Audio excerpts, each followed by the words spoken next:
प्रभु यीशु मसीह के मधुर और मीठे नाम में आज दिनांक 8 जुलाई दिन शुक्रवार को हम आप सब अपम के श्रोताओं का हार्दिक स्वागत करते हैं। आज के दिन के लिए जो वचन है वो लिया गया है मत्ती रचित सुसमाचार उसका 6वां अध्याय 26 पद।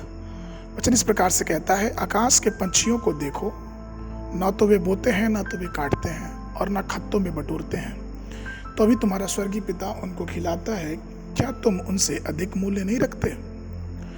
प्रभु में मेरे प्रिय लोगों, जैसे समुद्र जल से भरा है वैसे ही संसार चिंताओं से भरा है। बिना किसी कारण के बहुत सारी चिंताएं होती हैं, कभी भोजन के बारे में, कभी हमारे कपड़ों के बारे में, कभी अगले दिन के विषय में, कभी एक दूसरे के बारे में। कई बार हर प्रकार की चिंताओं से हमारा जीवन घिरा रहता है। लेकिन अगर आप इन चिंताओं को भूलना चाहते हैं तो हमें और आपको परमेश्वर या फिर यूं कहें कि प्रभु यीशु मसीह की उन सब बातों को मानना पड़ेगा, और मानने से पहले उन सब बातों को सुनना बहुत जरूरी है। जब हम उसकी बातों को सुनते हैं तो हम उस पर अवलोकन करते हैं, हम उसका निरीक्षण करते हैं, और हर एक वो मनुष्य जो उसकी बातों का निरीक्षण करता है, जो उसकी बातों पे मन लगाता है, परमेश्वर उसको आशीष देता है। जब हम हवा में पंछियों को करीब से देखते हैं और ये भी देखते हैं कि किस प्रकार से वे ना तो बोते हैं और ना काटते हैं, लेकिन फिर भी पिता उनको खिलाता है। प्रभु यीशु मसीह ने मैदान की लीलियों के बारे में कहा कि देखो, वे ना परिश्रम करती हैं, लेकिन फिर भी सुलेमान भी अपनी सारी महिमा में इनके किसी के समान भी पहरावा ना पहने था। प्रभु यीशु मसीह हमसे और आपसे ये कहते हैं कि जब मैं उन मैदान की घास को इतनी अच्छी रख सकता हूँ, मैं मैदान की लीली को इतने अच्छे से रख सकता हूँ, तो क्या मैं तुम्हारी चिंता न करूँगा? कई बार आप जब गर्मियों के समय में हिल स्टेशन की तरफ जाते होंगे, आप रास्ते में देखते हो कितने अच्छे फूल, पेड़, पौधे। ये सब किसकी देन है? जब उन पेड़ पौधों को, जब हम फूलों को देखते हैं तो हमारा मन प्रसन्न हो जाता है, हम खुश हो जाते हैं। और मैं आपसे पूछूं कि ये किसकी देन है, तो ये सिर्फ हम कह सकते हैं कि ये परमेश्वर की देन है।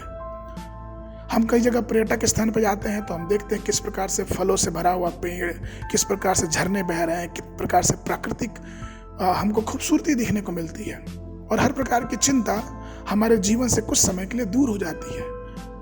तो मेरे प्रियो, जरा हम ये सोचें कि जो परमेश्वर ने इसको बनाया है, जिस उसकी बनावट को देख के हमारी चिंता कुछ समय के लिए दूर हो सकती है, तो जब हम उस परमेश्वर को अपने जीवन में उतारेंगे तो हमारी चिंता क्या हमसे दूर नहीं होगी?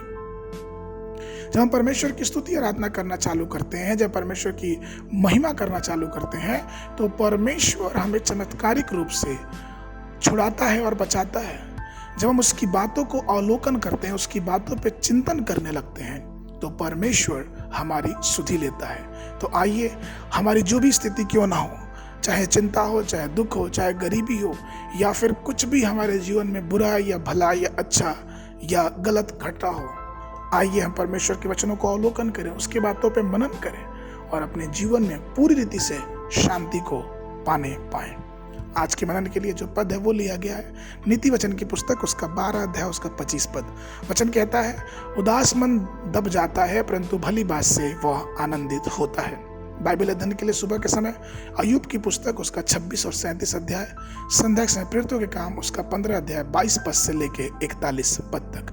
परमेश्वर आप सबको आशीष देवे।